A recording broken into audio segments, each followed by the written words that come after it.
여러분 지난 알파고와 이세돌의 그 바둑 경기를 지켜보셨을 텐데 어떠셨어요? 야, 어떻게 이런 일이 일어날 수 있을까? 세계 최고의 강수를 이긴 거잖아요. 인공지능이. 바둑계가 뭐 발칵 뒤집혀진 것은 여러분이 잘 아실 테고요. 아실 테고요. 그 무엇보다 충격적인 것은 명지대학교 바둑학과 학생들이었을 것 같아요. 그 업으로 그것을 선택했는데 이제는 어떻게 이제 살아야 되나 하는 생각도 들었겠죠. 그 광경을 본 후에 한 학생이 이렇게 말을 했다고 그래요. 아니 인공지능이 우리보다 탁월할 수 있을지 몰라도 로봇은 말이죠. 아니 우리가 느끼는 즐거움과 행복은 모르잖아요. 라고 말했다는 거예요. 이해가 될 만하지 않습니까? 그러니까 아마도 인공지능 혹은 로봇은 우리가 갖고 있는 이 정서를 갖기란 유언할지 모르겠어요. 불가능할지 모르겠습니다. 그 전에 주님이 또 오실 수 있지 않겠습니까? 여러분, 이 재미, 즐거움은요, 우리 인간이 누리는, 하나님의 형상을 지음받은 이들이 누리는 중요한 몫이자 혜택이라고 말할 수 있어요. 근데 여러분, 흔히 즐거움, 재미하면 좀 잘못된 이해를 갖기가 쉽습니다. 여러분, 재미하면 예를 들면 시간을 한없이 보내야 되는 것, 혹은 또 내가 여유가 있어가지고 뭔가 휴가를 가져야 내가 재미가 있는 것은 아니잖아요. 그러니까 심플이 땅콩처럼 그 시간을 때우는 것을 재미라고 보는 사람은 없을 것입니다. 그러니까 재미는 그런 것들이 아니죠. 또한 재미는 여러분이 아시다시피 지금은 희생해. 내일을 위해서, 미래를 위해서 지금의 재미는 억누르고 다음 향후에 있을 재미를 추구해 라고 얘기할 수도 없어요. 왜냐하면 재미는 오늘 현재 내가 여기서 누리는 거니까.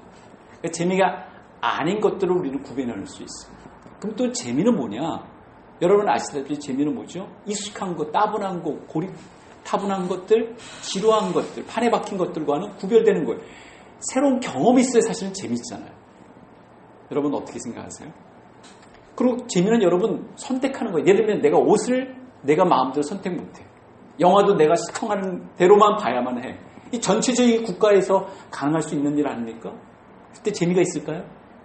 또 재미는 과정과 같은 것이어서 어떤 결과를 내가 재밌게 뭐 놀고 있는데 게임을 한다 할지라도 최고까지 올라야 돼. 내가 뭔가 결실을 가져야 돼. 수익을 창출해야 돼 하면 고역이 되는 것이지 일이 되는 것이 재미는 아닐 겁니다.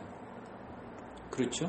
그리고 재미가 일상 속에서 얻지 못하고 어디 가야 특별한 일을 수행해야 얻는다면 그것도 우리는 재미라고 말할 수 없을 것 같아요.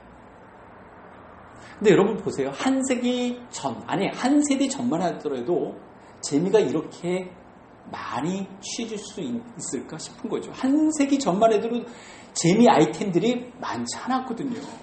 주로 자연을 벗삼은 재미들이 있었겠죠. 개울가에서 놀던 일들 있지 않겠습니까? 산나물 캐면서 얻는 에피소드들이지 요즘처럼 재미를 대여해주고 재미를 가져오게 하는 아이템들은 많지 않았단 말이죠. 그런데도 불구하고 요즘 시대만큼 재미를 갈구하는 시대가 있을까 싶을 거예요. 여러분 그렇지 않습니다.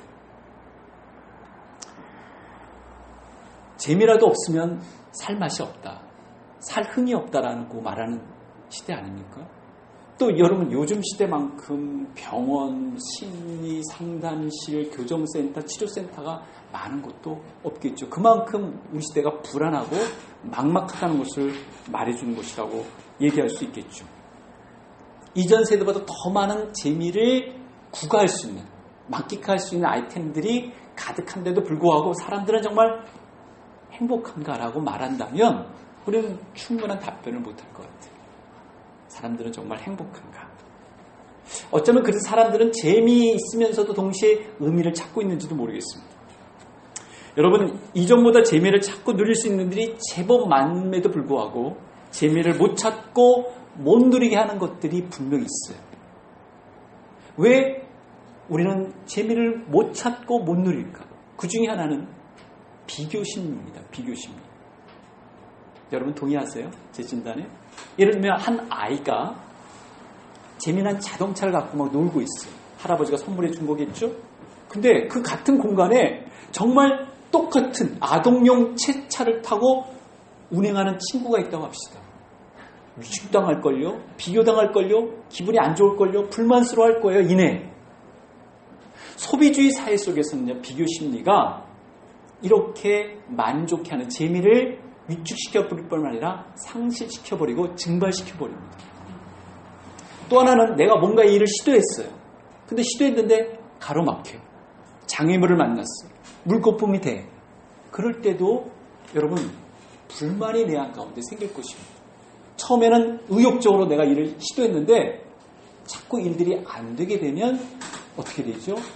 불행의 싹이 내 마음 가운데 싹트기 마련입니다. 여러분 그런 경험 없으셨어요?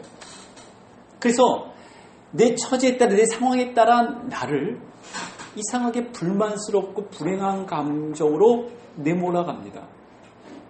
그래서 더 몸을 학대하기도 하고요. 더 정신이나 마음이나 육신을 더 안 좋은 쪽으로 봅니다. 오히려 상황이 안 좋기 때문에 나 자신을 위로해줘도 부족한 텐데 이 불만은요, 불행감은요, 나를 더 극단적으로 몰아갑니다. 그 왜 그럴까요? 죄성이 우리 가운데 있기 때문에 그렇죠. 어떻게 하면 이 막막하고 이 불안하다고 얘기하는 이 한국 사회 속에서 삶의 재미와 활력을 얻을 수 있을까? 현실을 외면하지도 않고 현실에 직면하여 비교심리에 위축당하지도 않고 뭔가 이를 시도하여 재미와 활력을 얻을 수 있는 길은 없는가? 하나님의 말씀에 비추어서 말이죠. 그게 우리가 이제 풀어야 될 숙제고 그것 때문에 사실은 이 본문, 이 주제가 여러분과 함께 주어졌다고 해도 과언할 것 같습니다. 이 주제를 묵상하고 또 문헌을 검토하는 가운데 흥미로운 문헌 영상을 또 접한 적이 있어요. 그것은 재미와 행복과의 관계, 함수 관계를 말하는 강연이자 책이기도 했어요.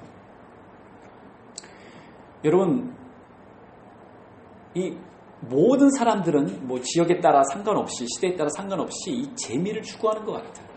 재미의 역사가 오래됐습니다. 행복의 역사도 오래됐죠. 몇 년간 이 유럽과 한국인들이 이 재미와 행복을 어떻게 누리고 있는가를 어떤 분이 연구한 것을 제가 잠깐 소개해드리는데요. 오른쪽은 유럽인들이고 왼쪽은 여러분이 보시는 오른쪽은 한국인들입니다. 여기 보면 이렇게 이 파란 거는 재미예요. 빨간 거는 행복입니다. 오른쪽은 행복이고 밑에는 재미예요. 유럽인들은 이 80에서 100 사이를 오갑니다. 이게 뭐라고요? 재미를 기대하는 거예요. 재미를 갈구한다고도 할 수 있고 재미를 기대하는 거예요. 근데 행복은 별로 기대하지 않아. 반대로 한국은 행복을 이렇게 많이 기대해요. 정도의 차이는 있지만. 그리고 재미는 한 20 언저리 있어요. 이 도표, 간단한 도표가 주는 메시지는 무엇일까요? 재미와 행복과는 상관관계가 있는데 여러분 재미하면 뭔가 새로운 경험을 통해서 느끼는 쾌감이잖아요. 재미있으면 행복한 거예요. 재미없으면 행복도 찾아올 수 없는 것이죠. 그래서 한국 사람들이 행복을 이렇게 많이 찾는 이유는 행복하지 않기 때문이라는 진단입니다. 여러분 어떻게 생각하세요? 그래서 오히려 외국 유럽에 있는 사람들은 그냥 재미있으니까 행복한 거예요. 왜냐하면 재미있으면 행복하거든요. 근데 우리는 행복해지고 싶어서 재미를 찾는데 결국 행복하지 못한 현실인 것이죠. 물론 행복은요, 주관적 안정감이에요. 위안이 있고 기쁨이 있고 만족이 있는 긍정적인 정서가 행복입니다. 그러니까 주관적인 부분이 있어요. 너 행복하니? 행복하지 않니? 할 때는 객관적인 수치 가지고 어떤 경제적인 거라든가 아니면 그 사람의 어떤 명예라든가 그 사람의 어떤 성취라든가 그것만으로 따져볼 수 있는 게 아니죠. 적어도 유럽 사람들은 우리보다 행복감이 큽니다. 이게 역설인 것이죠. 행복학자에 따르면 재미있으면 행복하게 되어 있다. 재미의 본질의 저자에 따르면 행복해도 재미없을 수 있지만 그러니까 따분한 천국이 가능한 거예요. 캐나다가 따분한 천국이라고 얘기하잖아요. 한국이 즐거운 지옥이라고 얘기하는 이유가 거기 있는 거예요. 그러나 재미있으면 반드시 행복하다는 거예요. 재미있으면. 재미있게 살면 생활이 안정도 되고 그리고 가정도 행복해지고 일의 성공도 찾아들기 마련이라는 것이죠. 근데 생활의 안정이나 가정의 행복이나 일의 성공을 엮어주는 힘이 키가 뭐냐면 재미라는 것이죠. 재미있어야 뭔가 내가 일을 성취하기 마련이냐. 그런 이제 재미있으면 행복이 따르게 되는데 이런 행복이 이제 목적이잖아요. 종착지인데 행복에 대한 연연 때문에 계속 종교계는 행복을 강조했습니다. 한동안 우리 기독교에서도 여러분 행복하십니까? 이제 불행은 중지되고 예수님과 함께 행복 길로 돌아가십시오. 근데 그것이 너무 이제 식상해졌어요. 그래서 이제 교회는 그런 얘기는 하지 않습니다. 복음을 직접적으로 이제 전하죠. 죄인이 당신은 죄인이다. 주님을 필요로 합니다. 이렇게 얘기를 하죠. 근데 이제 뒷북을 치는 쪽이 있어요. 우리가 소위 이단이라고 분류하는 쪽은 여호와 증인은 행복에 대해서 얘기합니다. 예전에만 하더라도 위기의 시대, 종말의 시대들을 막 고치시켰어요. 불안감을 고치시켰어요. 그런데 요즘 그렇지가 않습니다. 저희 집에 간간히 오는, 오래전부터 간간히 오는 이산집으로부터 거의 이제 1년이 됐잖아요. 분이 오는 분이 있습니다. 여호와 증인인데 이분이 참 저를 한번 만났는데 그때 이후부터 한 2주의 간격 혹은 한 달의 간격으로 편지를 이렇게 글쓰고 이렇게 보내요. 대단합니다. 행복에 관한 주제예요. 제가 이걸 보면서 이분들은 정말 행복할까? 행복을 누릴까라는 궁금증이 생겨요. 물론 주 안에서 그분이 행복했으면 정말 좋겠어요. 여러분, 누군가 여러분에게 신앙인이시죠? 예, 교회 다닙니다. 정말 행복하세요 라고 여러분 묻는다면 여러분 정말 자신있게 난 행복해라고 얘기할 수 있어요? 저는 못하겠어요. 아니, 저는 목회자이지만 불만도 있고요. 불행감도 간간히 찾아듭니다. 뭔가 일이 성취되지 않았을 때, 또 비교를 당했을 때, 뭐 그런 것들이 찾아오더라고요. 그런데 최근에 저는 이 기쁨을 좀 만끽했어요. 추석 때가 되면 이제 확대 가족들이 만나잖아요. 그러면 이제 웃음꽃이 피죠. 또 맛깔스 러운 거 먹지 않겠습니까? 그리고 또 중증 장애인분들이 몇 분 모여 있는 곳을 또 방문할 기회를 갖게 됐어요. 이렇게 기쁨이 찾아오더라고요. 그러고 나서 그 다음 날 추석 연휴 다음 날 저희 세 사람이 화담숲이라는 곳을 갈 기회가 있었어요. 처음 가보는 곳이었어요. 그러니까 한국에서 이제 캐나다로 유학 가기 전에 아침 고요한 아침의 숲인가요? 거기를 간 이후에 처음 느끼는 희열이랄까요? 정말 코와 눈이 다 호강을 했어요. 그때 재미, 기쁨, 만족은 지금도 좀 남아있는 것 같아요. 그러니까 재밌으면요, 행복합니다. 그동안 내가 불행감을 떨칠 수 있었던 게 뭘까? 이런 자연이 주는 혜택을 누리는 것도 있지만 또 하나는 내 개인적으로 어떤 선한 일, 의미 있는 일을 했을 때 내 불행감이 나로부터 떨어져 나가는, 감기가 뚝 떨어지듯 떨어지는 것을 경험하게 됐어요. 내가 이런 일을 할 수 있다는 게 너무 고마웠고 감사했고 또 이런 일을 하면서 내 마음 가운데 뭔가 솟아나는 어떤 기쁨과 만족이 생기더라고요. 성경은 그 점을 지지해주고 있었어요. 수고함으로 낙을 누리는 그것이 하나님의 선물이라. 우리가 선한 일을 도모해 나갈 때 그게 바로 하나님이 주신 선물이라는 것이죠. 그래서 결국 주변 상황에 상관없이 내가 상황을 대처하며 어떻게 대응해 나갈까?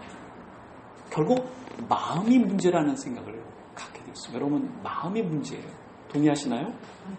마음을 잘 다스릴 것 성경은 강조해 줍니다.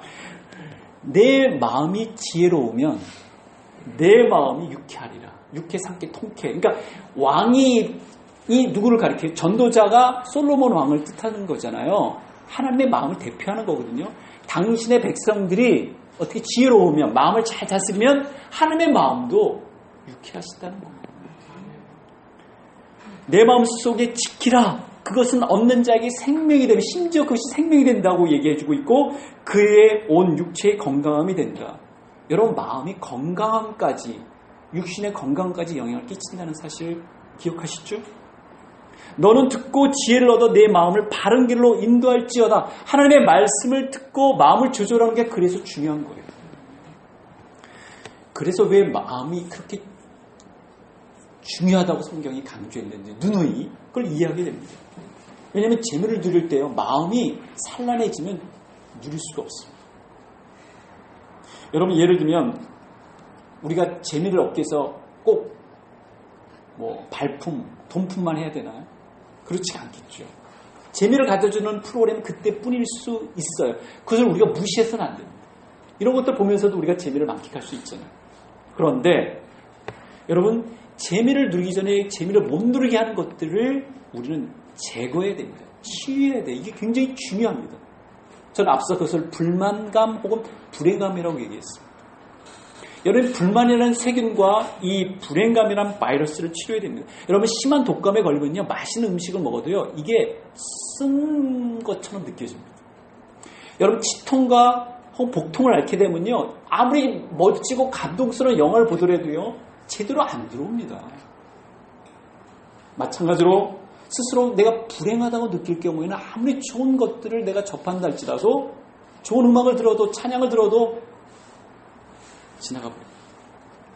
그래서 문제는 자꾸 이 불행감에 사로잡히게 되면 심하게 걸리게 되면 안 좋은 쪽으로 나를 몰아간다는 것을 우리는 생각해야 돼요. 그래서 더 위험한 쪽으로 자꾸 몰아갑니다. 그런데 여러분 보십시오. 내 상황과 상관없이 나란 존재는요. 가치가 있어요.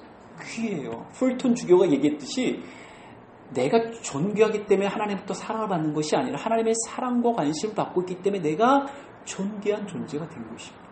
이게 성경이 우리가 알려주는 매우 중요한 값진 소식이에요. 하나님이 우리를 인정해주면 그때부터 우리의 인생은 고부가 같이 인생이 되는 것 아닙니까?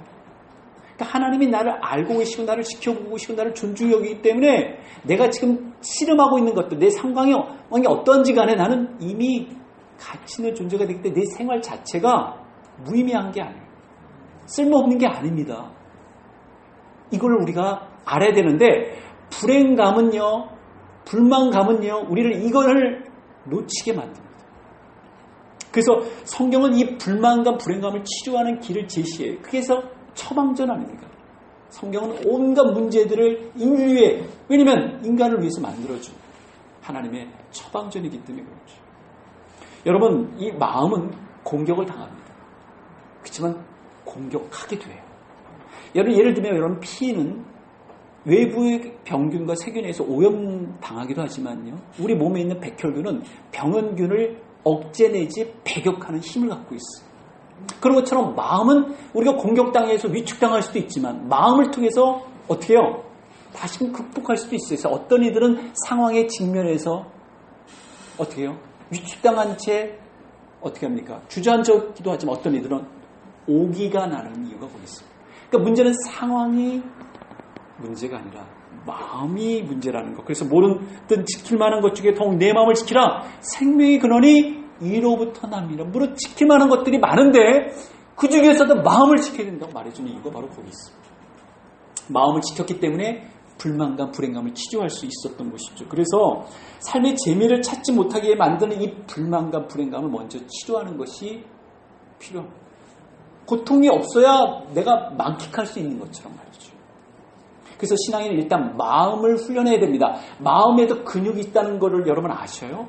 마음을 지키는 것은 필요합니다. 우리가 건강하고 운동하면 활력이 솟는 것처럼 내 마음도 조절해 나가야 됩니다. 지난주에 메시지를 기억해 주시기 바랍니다. 이 길을 다투는 자마다 모든 일에 절제한다라고 했죠. 성경은 잠언서의 여러 내용을 통해 마음이 불행의 씨앗이기도 하지만 그래서 건강을 안 좋게 만들어주기도 하지만 마음을 통해서 우리가 승리도 할 수 있다. 조절할 수 있다고 말해줍니다. 그래서 마음을 조절하는 건강한 신앙이라면 막막한 박탈감, 불행감을 벗어날 수 있고 조절할 수 있다. 어떻게 장담할 수 있냐고요? 우리를 만들고 우리가 어떻게 영이 되고 우리가 어떻게 살아갈지를 알려주는 성경, 이 매뉴얼 때문에 그래요. 그 처방전 때문에 그렇습니다. 그래서 어떻게 살아야 제대로 살아갈 수 있을지 아는 이 성경은 전도서를 통해서 우리의 삶을 이렇게 묘사해주고 있어요. 사람이 먹고 마시고 즐거워하는 것보다 더 나은 것이 아래 없다. 놀랍죠? 여러분 전도서를 열면 헛되니 모든 것이 헛되도다 했는데 낙이 있다, 재미가 있다라고 얘기해주고 있어요. 인생 어머니를 밑으로 깔고 있는 전도서에서 말이죠. 심지어 오늘 본문의 8장 15절에 보면 내가 희락을, 재미를 찬양한다, 칭송한다는 거예요. 여러분 놀랍지 않습니까? 여러분 신앙인은 재미를만을 추구하지는 않지만 재미있게 사는 이들만 것은 분명해요. 그래서 J.I. 패커가 하나님을 아는 사람들에게는 이런 특징이 있다고 그랬어요. 세 중에 하나가 뭐냐면 쾌활하다, 재미있다. 여러분 물론 즐기되 우리가 사는 이 삶은 헛되다는 것도 동시에 일깨워줍니다. 매우 취약하다기 때문에 그렇죠. 헛된 생명의 모든 날을 그림자같이 보내는 일평생. 이 전도서 6장에 나와 있습니다. 전도서 7장에는 내 허무한 날을 사는 동안, 그리고 전도서 9장에는 내 헛된 평생의 모든 날이라고 되어 있습니다. 전도서 9장 9절을 제가 현대인의 성경을 보니까 이렇게 되어 있더라고요. 이 세상에서 하나님이 너에게 주신 덧없는 삶을 사는 동안 너는 인생을 즐겨라. 피할 수 없다면 즐기지 않은 새로운 대안인 생입니다.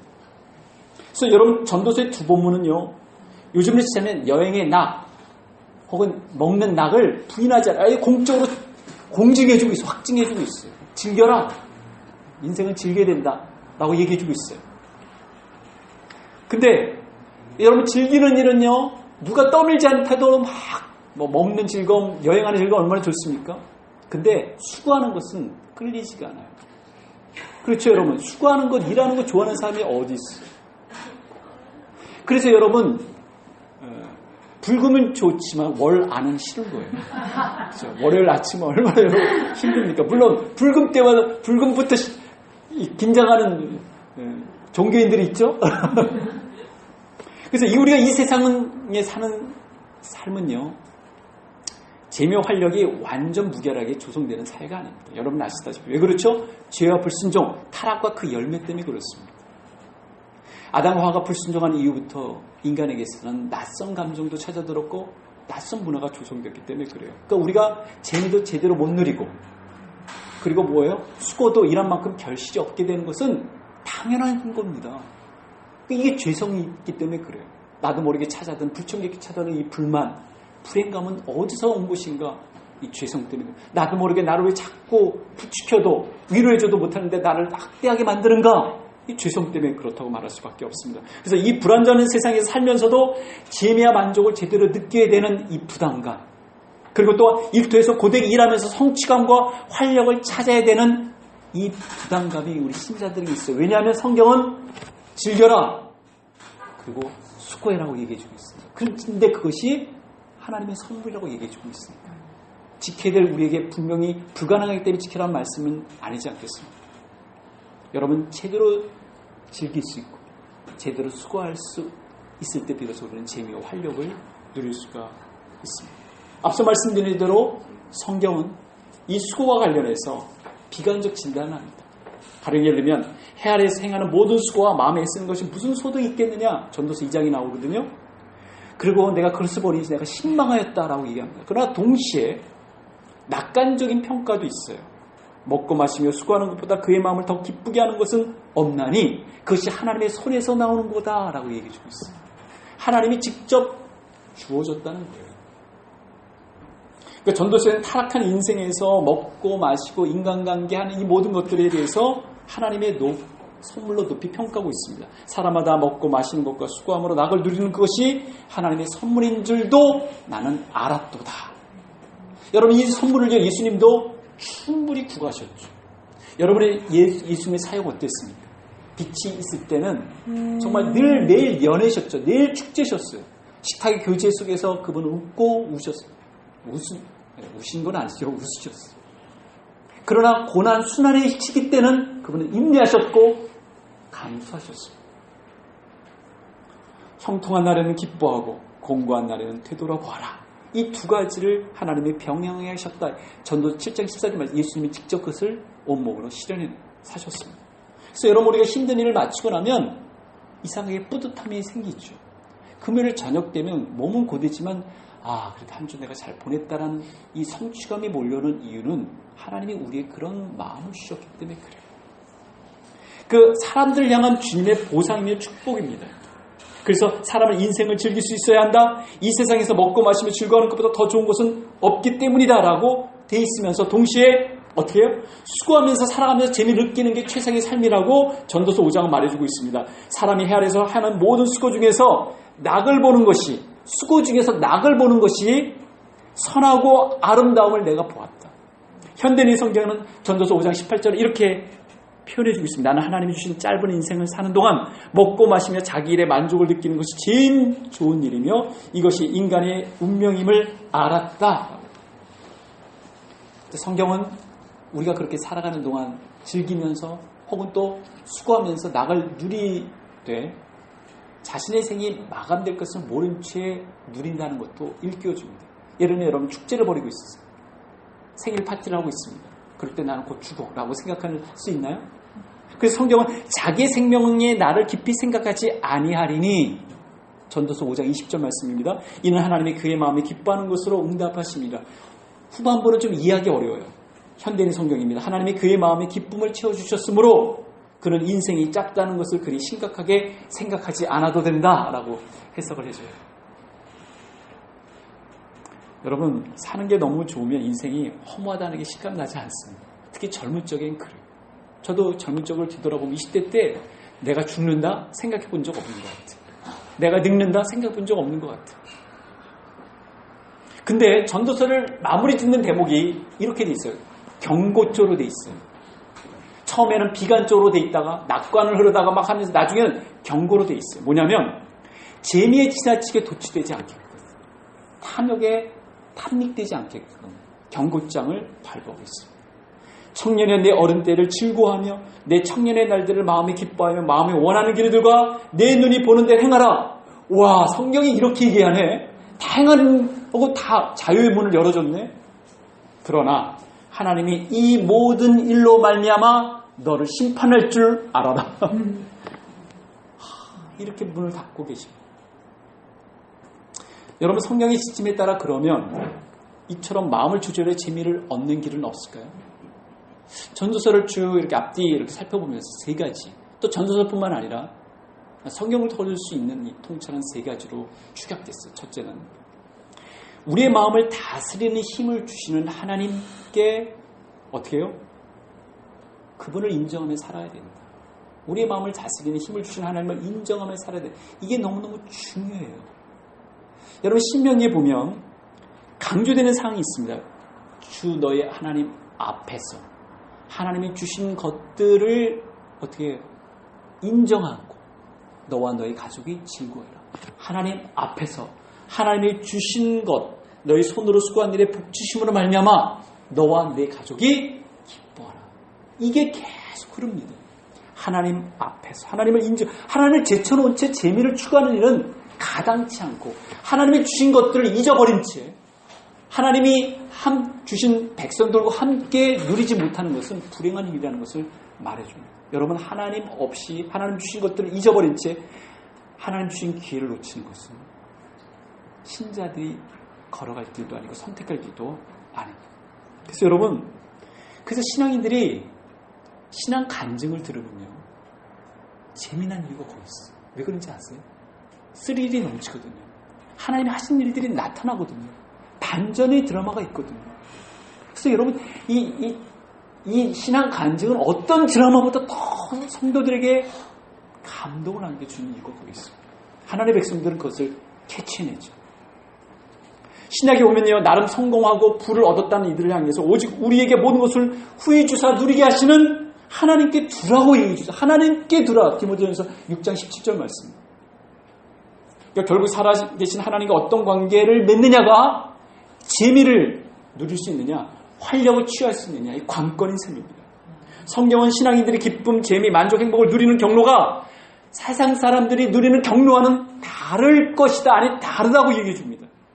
즉 하나님과 더불어 하나님 주신 모임에서 하나님 주신 복으로 즐거워하기 마련이기 때문에 그렇습니다. 여러분 동의하십니까? 이것은 구약의 선지자들도 알았던 부분이에요. 하나님의 백성들이 여러분 여호와의 속량함을 받은 자들이 돌아오되 노래하며 시온에 이르러 그들의 머리에 영영한 희락을 띠고 재미를 갖는 거예요. 기쁨과 즐거움을 얻으리니 그 슬픔과 탄식은 사라질 것이다. 그러니까 하나님의 백성들이 되는 이 놀라운 축복, 거듭난 상황, 이것들은 말할 수 없는 기쁨을 주는 것이죠. 우리도 그런 것을 선사할 필요가 있어요. 그럴 때 말할 수 없는 기쁨이 넘쳐나는 것이죠. 그래서 두 번째는 여러분, 선을 행하는 게 중요해요. 선을 행하는 것. 성경은 적극적으로 재미를 얻기 위해 행복을 누리기 위해서는 선을 행해야 된다고 강조해 줍니다. 사람들이 사는 동안에 기뻐하면 선을 행하는 것보다 더 나은 것이 없는 줄 내가 알았고, 전도 3장 12절 말씀이거든요. 이 비교급을 주는 이유는 뭐죠? 최상급을 완곡하게 표현하는 거예요. 선을 행하는 것이 최상이다, 최고다, 최적이다라고 말해주는 것입니다. 우리가 받고 있는 세계는 여러분 어떤 세계입니까? 황금 만능, 성공지향, 명예치고 경쟁 위주의 세계죠. 그런 세계 속에서 선을 행하는 것은 무엇일까요? 우리가 지난번에 공동선이라는 것을 우리가 나눴습니다. 공동선, 공동체 유익되는 것, 한반도에 유익되는 것, 그리고 나와 내 이웃과 가족에게 유익되는 것, 그것들을 위해서 힘써 쓰는 것이죠. 나누는 것이죠. 지지해주는 것이죠. 보완해주는 것이죠. 살펴주는 것이죠. 그래서 여러분 신앙인의 훈련서를 본 디모데전서에 이렇게 표현되어 있어. 너희가 이 세대의 부한 자들을 명하여 마음을 높이지 말고 정함이 없는 재물에 소망을 두지 말고 선을 행하고 선한 사업을 많이 하고 나눠주기를 좋아하며 너그러운 자가 되라. 선을 행하고 선한 사업을 많이 하라는 거예요. 여러분 재미를 얻는 때는요, 보람이 있을 때는요, 만족이 있을 때는, 행복감을 찾을 때는 언제냐면 나눌 때입니다. 줄 때예요. 베풀 때입니다. 섬길 때입니다. 그 경험을 하신 분들은 아실 거예요. 셋째는요, 때에 맞는 행동이 재미와 활력을 제공합니다. 살면서 여러분 기회가 있는데 그때를 잘 타는 게 중요하겠죠? 여러분 재미를 만끽하는 것도요, 세대별로 차이가 납니다. 여러분이 막 희낙낙거릴 수 있는 부분, 젊은 층들이요, 이 아날로그 세대들은 못합니다. 왜 웃지? 또 아날로그 세대들이 막 웃어 배꼽이 막 이렇게 나올 정도로 보면 왜 그러시지? 뭐가 재밌어? 이 유형이 다른 거예요. 성경은 기한이 있고 때가 있다고 얘기합니다. 여러분이 잘 아시는 범사에 기한이 있고 천하만사가 때가 있나니, 리스트를 잘 심을 때가 있고 심은 것을 뽑을 때가 있고 헐 때가 있고 세울 때가 있고 울 때가 웃을 때가 있고 슬퍼할 때가 춤출 때가 있고 아는 때가 있고 아는 일을 멀리할 때가 있고 찾을 때가 이럴 때가 있고 지킬 때가 있고 버릴 때가 있고 잠잠할 때가 있고 말할 때가 있다. 심어야 할 때 심으면 재미와 활력이 찾아오는, 찾을 때 찾으면, 찾는 수고가 있으면 기쁨이 찾아오는 것이죠. 잠잠할 때는 침묵하는 훈련이 필요한 겁니다. 그래서 경우에 맞는 행위가 중요한 거예요. 이 가을 시즌에 독서의 계절이라고 하는 세상 사람들은 우리가 말씀에 집중하고 기도할 때 이 때에 맞는 행위가 우리에게 기쁨과 재미와 만족, 더 나아가 행복을 가져준다는 사실 여러분 아십니까? 그 시기를 놓쳐서는, 그래서 교회는 교회력에 따라서 쫙 나가는 이유가 거기 있습니다. 다음 달 우리가 추수감사절 때 우리 하나님 앞에 감사하려면 오늘 우리가 감사하지 않고서 어떻게 우리가 그 시즌에 감사할 수 있겠습니까? 그래서 여러분 이 오늘 범사에 기한 있고 만사가 다 때가 있다고 할 때 기한은 때라고 이해하시면 좋고요. 그 다음에 기한은 그 다음 만사 때는 기회라고 이해하시는 게 좋아요. 기회. 우리가 어떤 기회. 사랑하는 성도 여러분, 주일날 재미를 누리지 못하는 것만큼 불쌍한 일은 없죠. 하나님 모시고 선을 행할 수 있는 기회를 주일날 맞이해야 됩니다. 우리는 주일날 아침 늦잠을 선택하지 않고 예배를 선택했습니다. 운동이나 영화를 선택하지 않고 찬송과 말씀을 선택했습니다. 주일날만이라도 하나님 앞에서 하나님께 집중하면서 하나님이 주신 것을 기억하고 감사하면서 즐거움을 찾는 게 당연한데 찾지 못하는 것만큼 불행한 일은 없습니다. 전도서식으로 표현하죠. 운동을 하거나 여러분 영화를 볼 때 다른 일을 하면서 운동하거나 영화를 보면 그것에 몰입할 수 없는 것처럼 우리가 하나님 앞에 예배를 드릴 때 다른 일에 같이 병행하는 것도 우리에게 하나님이 제공해 주시고자 하는 재미를, 만족을 누릴 수 못하게 된다는 사실을 우리는 기억할 필요가 있습니다. 그래서 주일날 하나님께 전심으로 예배를 드리고 교제와 봉사를 하게 되면 재미와 활력을 찾게 되어 있어요. 제가 며칠 전에 어떤 청년을 만났는데 그 청년이 그렇게 근사해 보이는 청년은 아니었던 것 같아요. 제가 외면을 포기는 어려워요. 근데 그 청년이 주말에 뭐하냐 이렇게 자기가 주일날 교사래요. 그래서 어떻게 시간을 보냈는데 아침에 일찍 가가지고 저녁 전에 들어온대. 아니 그렇게 오랜 시간을 보내는데 그걸 아무런 부담감 없이 얘기를 하더라고요. 아, 그 사람은 거기서 재미와 활력을 누리겠구나라고 저는 생각이 들었어요. 여러분, 성일에는 성해 주신 하나님의 선물이 있어요. 주일날에는 하나님이 미리 우리 자녀들한테 이런 선물을 줘야 되겠고, 그 선물이 뭐라고요? 재미입니다. 그 선물이 뭐라고요? 활력입니다. 그 선물이 뭐라고요? 행복입니다. 근데 어떤 이들은 누리고 어떤 이들은 못 누리는 이유는 무엇일까요? 그건 하나님께 두지 못했을 때, 선한 일을 행하지 못했을 때, 그리고 때와 기회를 찾지 못했을 때가 아닌가 싶습니다.